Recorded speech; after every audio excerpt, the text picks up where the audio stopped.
Thank you, Rose, for inviting me to share my project on this platform.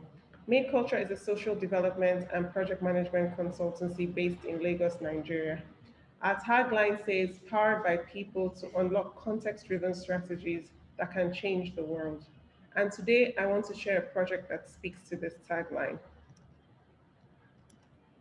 In 2017, I was part of a team of artists, architects, and urban planners appointed by the Lagos State government to develop a recreational public space activation in Lagos Island. Upon its completion, the space immediately became a vibrant meeting point for the community, bringing together people from diverse backgrounds to interact. I found this project to be very interesting. Its success was both surprising and enlightening because I could not understand why Lagos had over 340 parks, but yet only 10% of those parks were being utilized. So Made Culture set out to answer the question, how do we assist Lagos State Parks and Gardens Agency, LASPAC, to increase the use of public parks through placemaking? Our eventual answer to this question was to create a public art gallery, inviting members of the community to draw, write, or paint the answer to the question, what does community mean to you?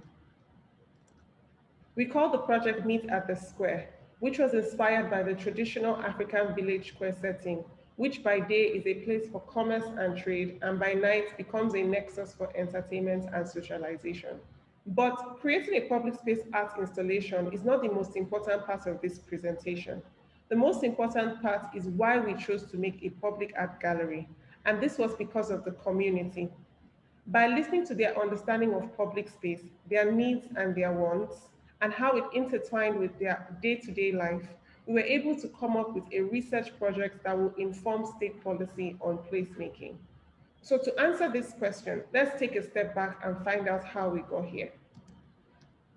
First, we listened to urban planners at LASPAC who explained to us the challenges of designing and managing public parks in Lagos, citing things like accessibility, lack of resource and time, and most importantly, minimal community utilization for the existing parks.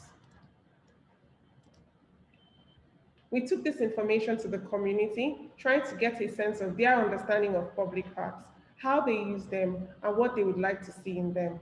We spoke to business owners, street hawkers, school principals, leaders of churches and mosques, and even students.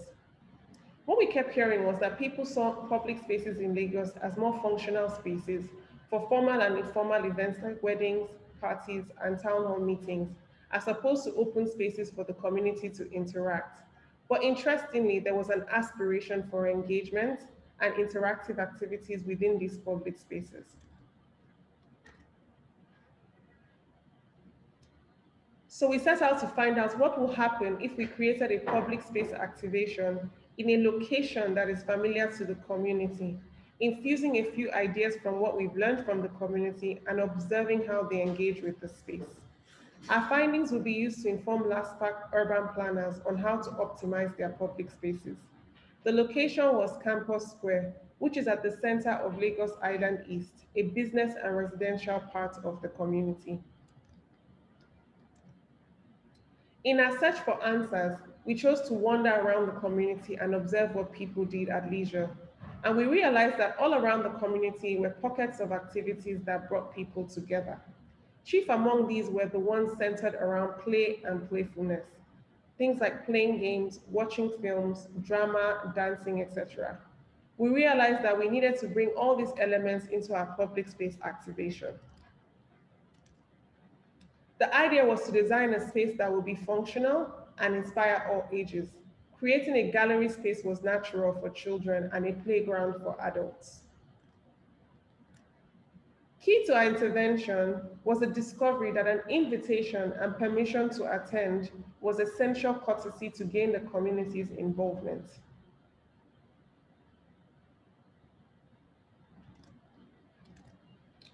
We created the public art gallery and opened the place to the public.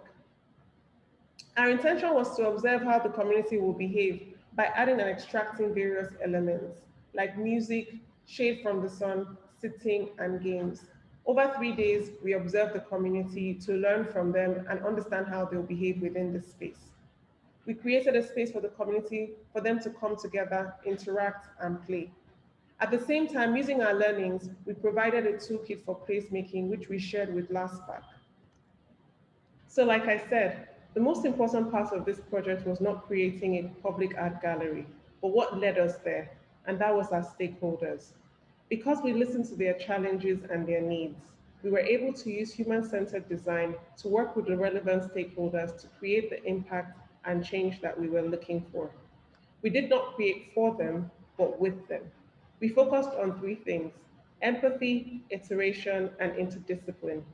Through empathy, we listen to people and put ourselves in their shoes. In this case, we created something that the community loved and at the same time provided useful information to Last Park to inform strategies for increased park utilization. We were iterative. Our design process focused on testing, failing, and testing again. Every day, we added and removed elements from the space to understand and inform what works best, and made sure to collect feedback from the people involved, ensuring our results were aligned with their needs. Our approach was also interdisciplinary. We were working with people from different backgrounds, religion, gender, culture, and languages. Human centered design gave us a common language for us to work together, thereby enabling people to take ownership of the intervention and making sure that it was a success. So, how does this apply to you?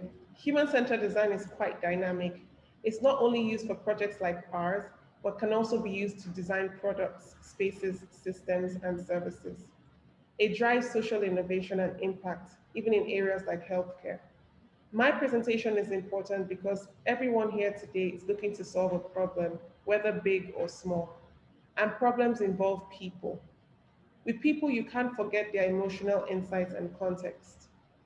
Their context is real and it shapes the way they perceive everything and their reality. So, when working with your stakeholders, consider how they feel, put yourselves in their shoes, and listen. That's how you use human centered design in your work. Thank you very much.